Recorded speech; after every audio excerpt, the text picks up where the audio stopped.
श्री सरस्वती मैया की जय, श्री कृष्णचंद्र भगवान की जय। संवत 2080 शक 1945, इसका नामकरण क्या होगा, आज इस पर चर्चा करेंगे। उससे पहले मैं आप सभी मेरे सब्सक्राइबर्स, पंचांगकर्ता, मेरे अपने वाले, अपने रिश्तेदार, आप सभी को नव वर्ष की शुभकामना देता हूँ। आपका नव वर्ष मंगलमय हो।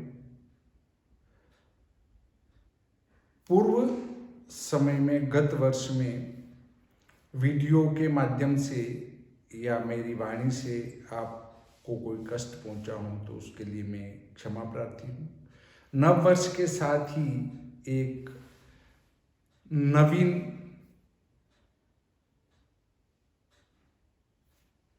व्यवहार, नवीन कार्य,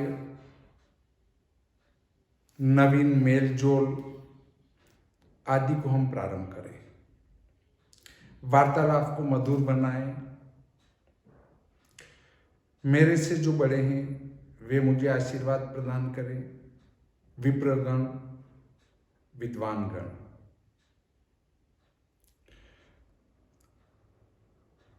जो बराबर हैं और जो विप्र नहीं हैं उनको मैं सादर नमस्कार, जय श्री राम कहता हूँ। और जो छोटे हैं आनंदित रहें, ऐसा मेरा आशीर्वाद है।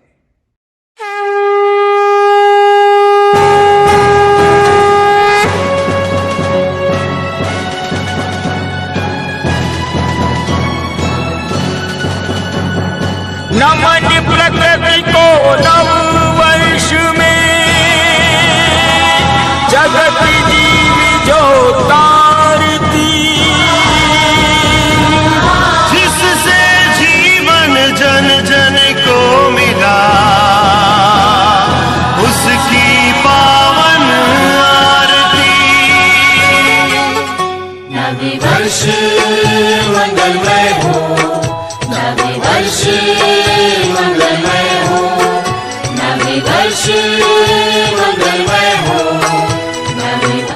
देखिए, संवत को लेकर बहुत सारी बातें यहाँ प्रचलित हैं। मानसागरी में सीधा लिखा है कि इस संख्या में इसका भाग लगा दें, संवत की संख्या आ जाएगी। वो स्थूल प्रक्रिया है। देखिए, उत्तरी भारत का संवत, दक्षिणी भारत का संवत, ये सब एक अलग बातें हैं। सबसे पहले हमें उस बात पर जाना चाहिए कि संवत का नामकरण आया कहां से, संवत क्या है।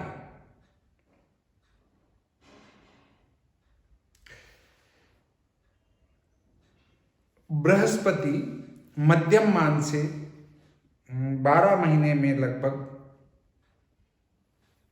मोटे रूप से 12 राशियों को पार कर लेता है। इतने समय में 12 संवत्सर हो जाते हैं और ऐसा 5 चक्कर वो घूम जाता है, तब 60 संवत्सर पूर्ण होकर अगला संवत्सर प्रारंभ हो जाता है, मोटा।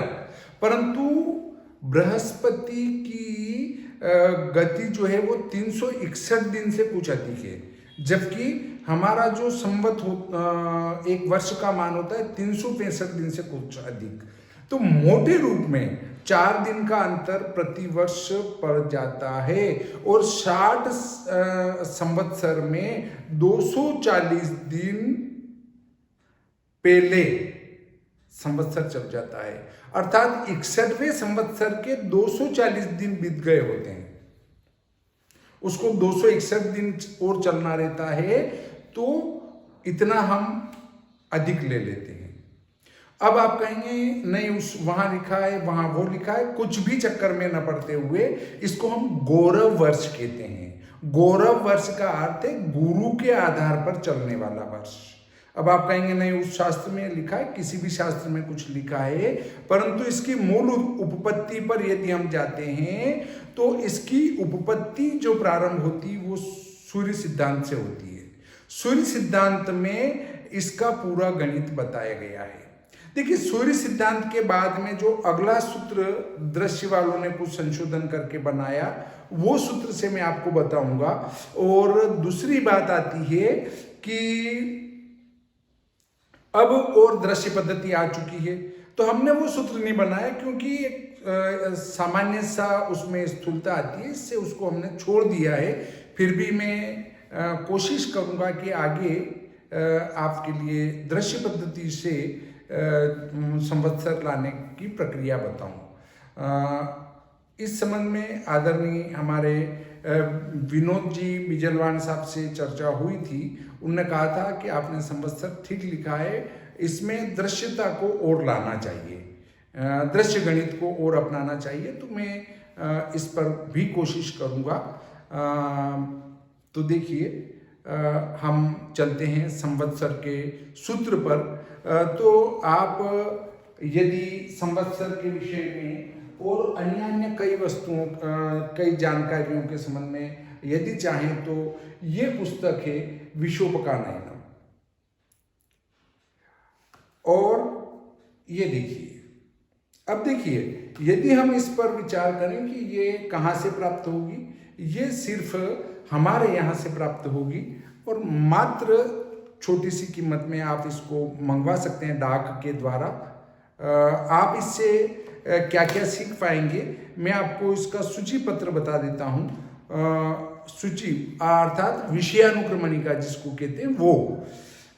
विशोप का विचार, विश्वा कैसे निकालेंगे, 500 साल के विश्वा निकाल के दे दिए हैं। संवत के विश्वा, उत्पत्ति खप्ति विश्वा, दर्शक सारणी। उत्पत्ति खप्ति के विश्वा कैसे निकालेंगे, गणित नहीं करना है, राजा देखो और उत्पत्ति खप्ति आ जाएगी। विशोप का सारणी, लाभ खर्च विचार। लाभ खर्च का भी गणित आपको नहीं करना है, तो फिर क्या करना है, केवल राजा को देखो और लाभ खर्च लो। एक सेकंड में राजा को देखकर लाभ खर्च आप आपकी राशि का किसी भी वर्ष का देख सकते हैं। और कुछ वर्षों के राजा भी दे रखे हैं। 9 मत से लाभ खर्च निकालना है, वो दे रखा है। और पलभा हर 5-10 कला के अंतर पर, अगस्त उदयास्त हर 5-10 कला के अंतर पर, सूर्य की परम क्रांति सारणी 200-250 साल की, लंकोदय, हमने जो लंकोदय पढ़े हैं वे प्रतिवर्ष बदलते हैं। लंकोदय प्रतिवर्ष बदलते हैं, तो उसके लिए उसका गणित मैंने इसमें दिया है कि कैसे लंकोदय निकालेंगे। वर्ष के 10 अधिकारी कैसे निकालेंगे, नवमेघ, चतुर्मेघ, द्वादश नाग, अष्ट नाग, 7 वायु, और उसके बाद 60 संवत्सर कैसे निकालेंगे। ये मैंने 800 साल के निकाल के दे रखे हैं, आपको निकालने की जरूरत नहीं है। तो ये सारे 200, 250, 300 साल के नवमेघ हुए, आपके अष्ट नाग हुए, द्वादश नाग हुए, चतुर्मेघ हुए, ये सब 7 वायु, ये सभी जो है मैंने 200-250 साल के निकाल रखे हैं। जहां तक ये पुस्तक संभाल के रख सकेंगे वहां तक आपके काम में आएंगे। यदि इसकी कोई PDF बनाता है और उसके बाद पता चलता है तो इसका हर्जा खर्चे के जिम्मेदार वो PDF बनाने वाले होंगे जहां से ये PDF प्राप्त होती है। देखिए, अब मैं आपको इसका मूल में ले चलता हूं कि मूल में क्या है। मूल में ये है कि 60 संवत्सर का नाम कैसे निकालें और उसका भुक्त भोगी कैसे निकालें, वो मैं निकाल के बताता हूं। देखिए, सूत्र के अनुसार चलेंगे हम। शक कौन सा रहेगा, 1945। अंग्रेजी में लिखता हूं ताकि आपको जल्दी समझ में आएगा, 1945। क्योंकि हमें यह शिक्षा भी किनसे लेना चाहिए, हमारे मुस्लिम भाइयों से लेना चाहिए। वे चाहे कितना भी पढ़ लिख जाएंगे, परंतु अपनी जो मातृभाषा उर्दू है उसको अवश्य ही सीखेंगे। हमारे लिए शर्म की ये बात है कि आज हम यहाँ पर अगर हिंदी शब्द के अक्षरों का प्रयोग करें, अगर हिंदी की गिनती का प्रयोग करें तो आधे तो कहेंगे हमारे कुछ समझ में नहीं आ रहा है। ये हमारे लिए दुख का विषय है। भाई आप ये पढ़िए, पर हमें हमारी गिनती अवश्य आना चाहिए। चूंकि वीडियो गौण हो जाएगा इसलिए मैं अंग्रेजी की गिनती का प्रयोग करता हूं, अन्यथा बहुत सारों के समझ में नहीं आएगा।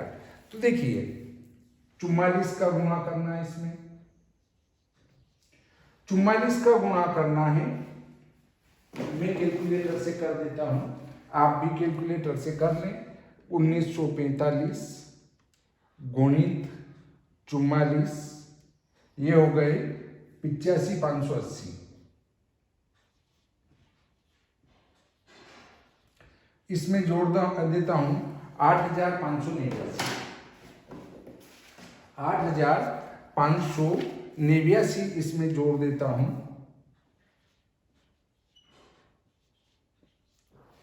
ठीक है, 8,589 इसमें जोड़ा,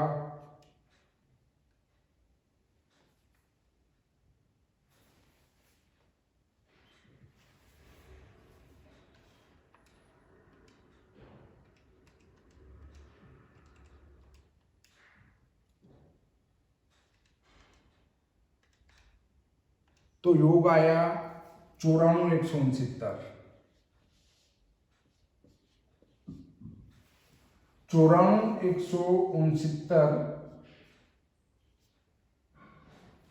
में भाग लगाया 3750 का।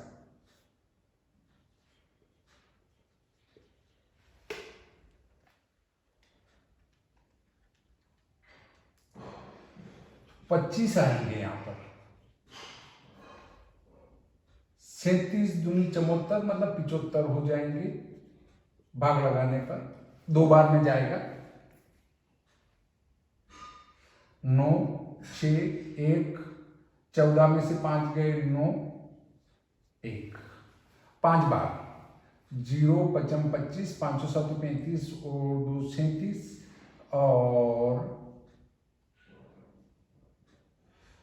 5 दिया 15, 3, 18।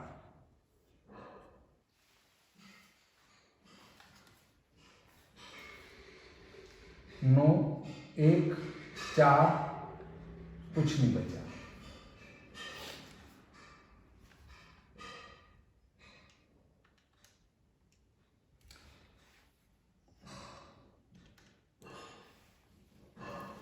इसमें अब हम आगे की 3750 का भाग लगाना, शेष में 12 का गुणा करना। अब 12 का गुणा कर देंगे इसमें, तो आएगा 12 नमा 108, हासिल 10, 12 एकम 12 और 10 22, हासिल 2, 12 चौक 48 और 2 50। अब इसमें हम वापस भाग लगाएंगे तो एक बार जाएगा। 3750 एकम 3750 घटा देंगे।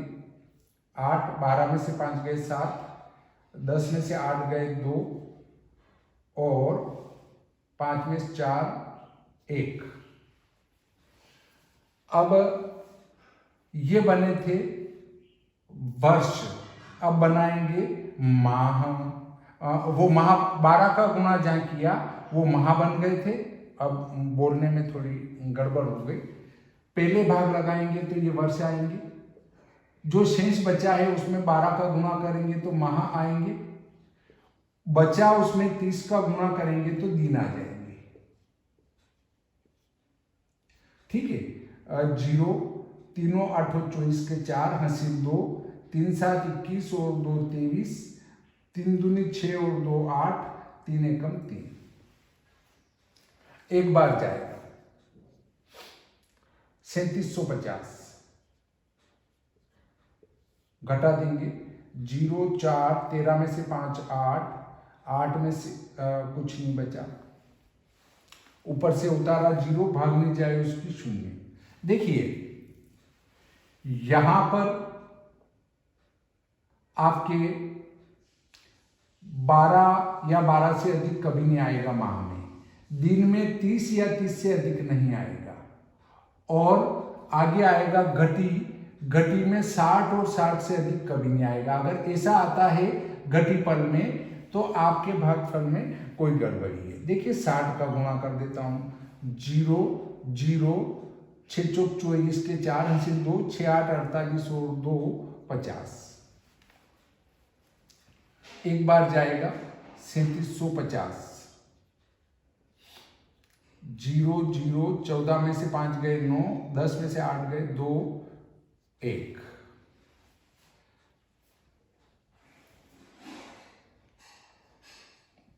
चार 7 28, 4 तिया 12 और 2 14, ज्यादा हो जाएंगे।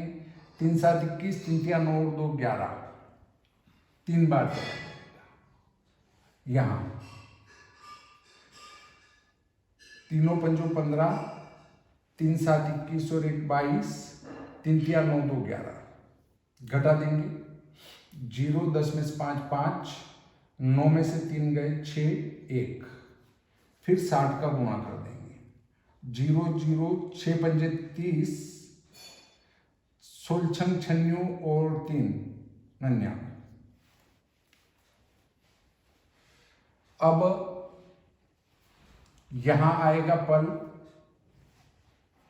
3 बार में तो ये हो जाते हैं और 2 बार में 7500 होंगे।